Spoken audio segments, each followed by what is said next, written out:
This is the story of a prisoner who, with his incredible intelligence, could escape from any prison in the world. However, one day he entered a prison unlike any ordinary facility. The security of this prison was so extreme that the prisoners had never even seen the open sky. Whether our hero would be able to escape from this prison or not would only be known after hearing the full story. The story begins in a prison in Colorado where we meet a prisoner named Ray. A fellow inmate warns Ray that another prisoner, named Jack, is planning to attack him. The next day, while Ray is in the prison yard, Jack suddenly attacks. Ray overpowers Jack in the fight, defeating him badly. Despite this, the prison guards capture Ray and lock him inside a secret chamber. This section of the prison is reserved for the most dangerous inmates, and they are monitored 24 hours a day. The room where Ray is held is completely sealed, and the door remains permanently locked. Once inside, Ray immediately begins planning his escape. During this time, he discovers that the prison garage is located directly beneath his room, with a fire engine parked inside. Ray remains confined for several days, carefully observing the guards' daily routine. He notices that the guards go up to the prison roof to smoke, and it takes them exactly 7 minutes to return. Ray decides that these 7 minutes will be his window to escape. His next challenge is cracking the password on the room's gate. To do this, he uses a milk packet from his meals. He peels off a thin plastic layer and places it over the keypad to capture the pressed numbers. Soon, he obtains the digits, though arranging them in the correct order proves difficult. One day, when the guards leave for the roof, Ray exits his room and secretly delivers a message to his team outside. He tells them that he will be near the prison at exactly 4 p.m. the next day. According to the plan, Ray's team arrives near the prison, and as the clock strikes 4, they trigger a massive explosion. The blast causes chaos, and everyone begins running in panic. Using the distraction, Ray escapes from his room and reaches the prison garage through the air vents. The prison fire brigade rushes out to control the fire, and Ray escapes by hanging beneath their vehicle. Outside the prison, his companions Hush and Abigail arrive to pick him up. However, Ray does not get far, and the police quickly recapture him. Soon after, a man named Lester arrives and orders the police to release Ray. Ray and Lester return to the prison and meet with the prison director. It is then revealed that Ray is not a criminal at all, but a businessman. He owns a security company, and his mission was to test the prison's defenses. Ray had entered the prison disguised as a prisoner to evaluate whether an escape was possible. After escaping, Ray analyzed the security weaknesses and then corrected them. In simple terms, Ray is a man who makes prisons more secure, and there is no prison he cannot break out of. The next day, when Ray arrived at his office, his business partner Lester introduced him to a woman named Jessica, who worked for the CIA. Jessica wanted Ray to inspect the security of a top-secret prison, but only on the condition that no details about the facility would be shared with her colleagues. Although Ray disliked these terms, Lester convinced him to accept the offer. Soon after, Ray was given the identity of a Spanish terrorist named Anthony. His team implanted a GPS tracker inside his body and provided him with an emergency code. If Ray failed to escape, he could reveal this code to the prison director and be released. Ray's mission began, but shortly afterward he was kidnapped. His captors knocked him unconscious and removed the tracker so his team could not locate the prison. Several hours later, Ray regained consciousness. He discovered that he was locked inside a glass cell, surrounded by other prisoners. Soon Ray met the prison's warden, who introduced himself as Hobbs. Ray was surprised by this name, as he had been told the warden would be someone named Marsh. Realizing something was wrong, Ray spoke his emergency code. However, the warden ignored it. Meanwhile, Ray's team tried to track his location, but all efforts failed because the tracker had been removed. Ray also noticed that all the guards wore identical uniforms and masks. They were free to brutally beat any prisoner without consequences. During this time, Ray befriended another inmate named Emil. In their conversation, Emil revealed that he had committed no crime.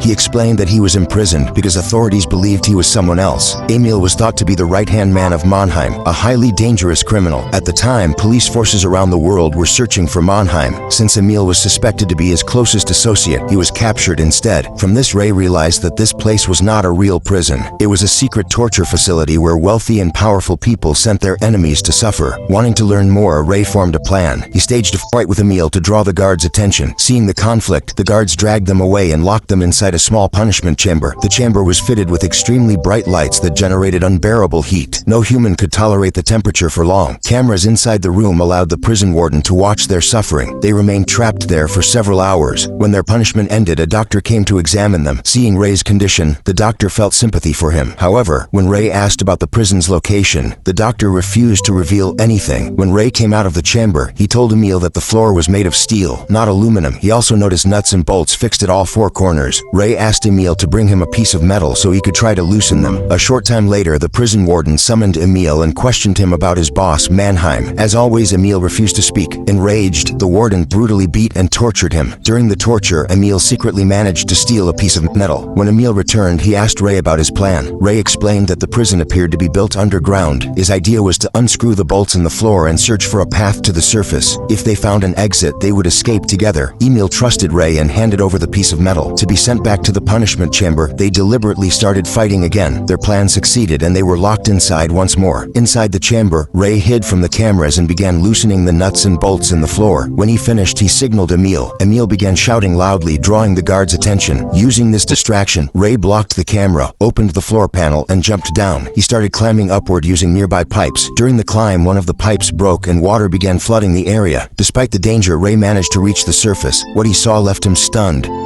The prison was not built on land, but on a massive ship at sea. The broken pipe alerted the guards. Realizing the danger, Ray quickly returned to his chamber. Outside the prison, Abigail and Hush went to Lester and informed him that Ray was missing. They explained that the payment check had bounced and that the woman who assigned the mission had vanished. Abigail and Hush feared that Ray was in serious trouble. Lester dismissed their concerns, saying that Ray was an expert and no prison could contain him. However, after they left, Lester secretly contacted the prison warden. He ordered him to keep Ray in prison for the rest of his life.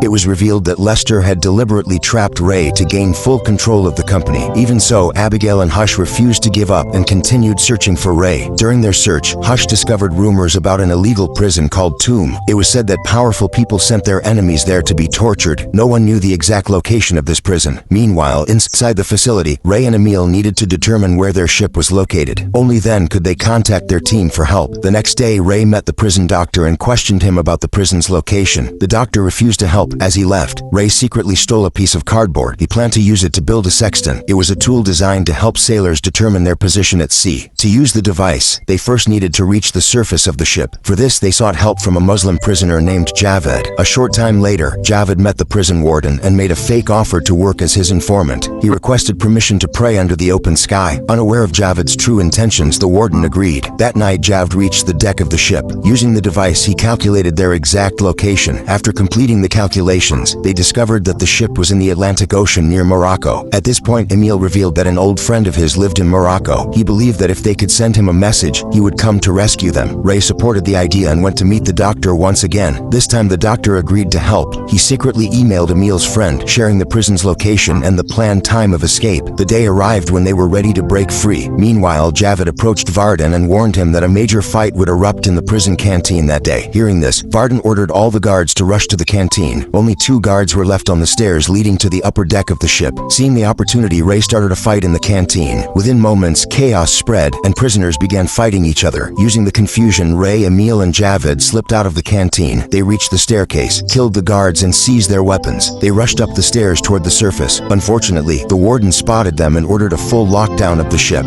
As a result, every door was sealed. The 3 men were forced to turn back because they could not reach the surface. At the same time, Emil's men arrived near the ship, but there was no sign of the escapees. The guards noticed movement and opened heavy fire inside the ship. During the chaos, Javed was struck by a bullet and badly injured. Seeing the situation worsen, Ray quickly formed another plan. He decided to reach the ship's control room and shut down the power. This would unlock all the doors and allow them to escape. Ray asked Emil to take care of Javed and headed to the control room alone. Javed's condition continued to deteriorate, and he knew he would not survive. He urged Emil to move on without him. Emil hesitated but was forced to leave Javed behind. Meanwhile, Ray reached the control room and cut off the ship's power. This reopened all the sealed doors. Emil managed to reach the surface. Soon after, guards arrived and began firing heavily at him. Emil stood his ground and eliminated the guards one by one. Javed also fought bravely, but his life could not be saved. After Javed's death, the guards began searching for Ray. To escape capture, Ray hid himself inside a water tanker. Just then, the ship's power was restored and the water tanker began filling rapidly. At the same time, the warden learned that Ray was hiding inside the tanker. Before the guards could react, Ray forced his way out and jumped from the ship. By now, the number of guards on the deck had increased, leaving Emil no choice but to escape as well. As Emil fled, he spotted Ray struggling in the water. He threw down a ladder and Ray grabbed onto it. Together, they opened fire on the ship and detonated the oil tanks on board. The massive explosion killed all the guards, allowing both of them to escape. A short time later, they reached the seashore. A large vehicle arrived to pick them up, and Jessica stepped out. Ray was completely stunned when he saw her. She was the same woman who had sent him to inspect the prison security. It was then revealed that Jessica was actually Emil's daughter. daughter. She had sent Ray into the prison to rescue her father. The biggest shock came next. Emil was not Mannheim's right-hand man. He was Mannheim himself. He had hidden his true identity to protect himself from his enemies. Jessica then revealed the full truth about Lester. She explained how he had betrayed Ray in order to become the sole owner of the company. A few days later, Ray met with his friends and told them everything about Lester. When Lester discovered that Ray had escaped the prison, he decided to flee the country. However, as soon as he sat in his car, Hush knocked him unconscious. When Lester regained consciousness, he found himself still inside his car. The car was locked inside a massive shipping container. That container was loaded onto a huge cargo ship, surrounded by thousands of others. No one knew where the ship was headed, and with this mystery, the story comes to an end. I hope you enjoyed this story. If you liked the video, make sure to hit the like button and subscribe to the channel. See you in the next video. Until then, stay safe and keep chilling.